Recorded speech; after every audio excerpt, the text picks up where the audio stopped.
മര്യാദക്കൊക്കെ ജീവിച്ച് ജോലി കഴിഞ്ഞ് വീട്ടിൽ പോയാൽ നല്ലപോലെ ജീവിക്കാം. അല്ലെങ്കിൽ വിട്ട് കൊള്ളുവേ.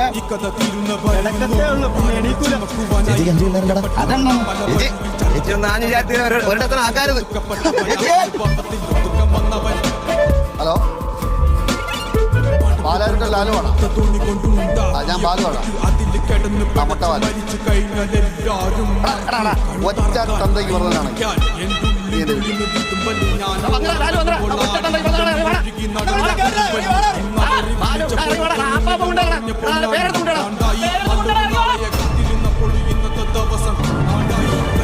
വന്ന് വിലയിരുത്തുന്ന കാണുമ്പോ ഞാനങ്ങ് വല്ലാണ്ടായി. സ്വയം പോകി ഞാൻ, സ്വയം ദ്രോഹി, സ്വയം എന്നെ തന്നെ ഇല്ലാണ്ടായി. രക്തം കൊണ്ട് ഞാൻ എഴുതിയ വരി ചന്ദനം മണക്കില്ല.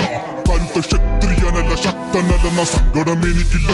മുഴുത്ത ചക്ക വീണപ്പോ ചത്ത മുയല് കൊമ്പുകൾ എനിക്കില്ല. ഈ